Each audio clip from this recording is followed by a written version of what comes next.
The beautiful Castilian town of Segovia, UNESCO World Heritage Site and home of IE University. There are guidebooks and Wikipedia articles aplenty to help you discover this ancient city. We've distilled this information while attempting to avoid the obvious into a single and somewhat irreverent list. Segovia, top 5 facts. At number 5, the Romans. The most iconic feature of this historical city is a 2,000-year-old Roman aqueduct. It certainly is a marvel of engineering, as the whole thing stands without any mortar. While the experts say it's a 1st or 2nd century construction and undoubtedly Roman, local legend would have us believe otherwise. The two alternative building contractors are Hercules, he of the 12 labours, and the devil himself.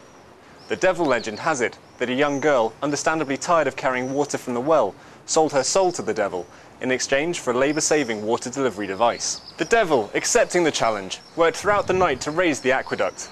The girl, however, repenting of her evil bargain, prayed to God for salvation.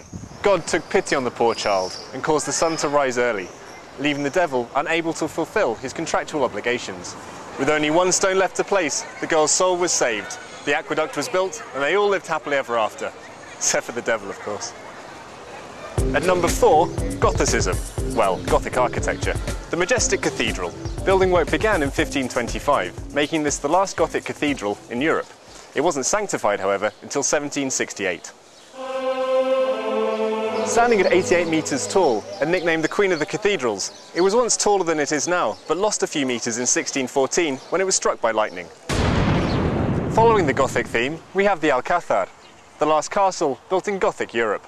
It was in fact constructed over several centuries, but the final design owes much to Felipe II, Philip II, the late 16th century king of Spain. Inspired by the roof architecture of Northern Europe, Felipe's design is considered by some to be his grand folly. This is perhaps a little unfair in retrospect, as it is the most photographed castle in Spain. With a population of over 56,000 and standing at a kilometre above sea level, the city has the slightly odd nickname of the Stone Ship. The Alcázar is the prow, and the cathedral the mast. At number 3, the New World. As well as fanciful maritime associations, Segovia also boasts royal connections. San Miguel Church, here in Plaza Mayor, was the site of Ferdinand II and Isabella I's sponsorship of Christopher Columbus's 1492 voyage to the New World. It was also the site of Isabella's coronation. The monarchs promised 10,000 pieces of silver to the member of the expedition who sighted land first. Although the lookout, Rodrigo Triano, was the first to see the New World's coast, Columbus said otherwise and claimed the 10,000 pieces of silver for himself. At number 2, food. As any visitor to the Iberian Peninsula will know, Spain is a gastrophile's delight, and Segovia is no exception. The city's signature dish is not one for the vegetarians. Cochinillo is suckling pig, roasted and served whole. It was made famous by local chef extraordinaire, Candido López Sanz. Known locally as Mesonero Mayor de Castilla, which roughly translates as the highest innkeeper in Castile, Señor López Sanz even has a street named after him.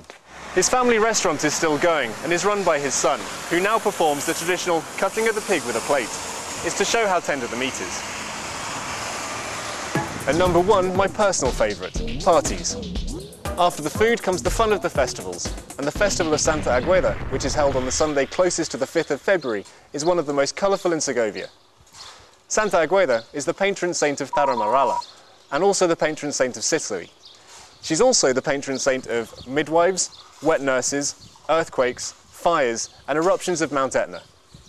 Centuries ago, during the Christian reconquest of Spain, the Moors held the Alcázar, the local women executing a cunning plan dressed in their finest clothes and distracted the guards by dancing for them, while the men snuck in to attack. The plan failed, the women were captured, and the leader had her breast cut off, the same fate that was suffered by Santa Agueda. The 3-day festival began in 1227. Only married and widowed women participate in the traditional dances, wearing traditional dress. A separate, more modern aspect of the festival revolves around burning an effigy of a man to ridicule masculine power. Of course, Segovia has much more to offer than these 5 facts, but nevertheless we hope we've given you a taste of the richness of this historic city.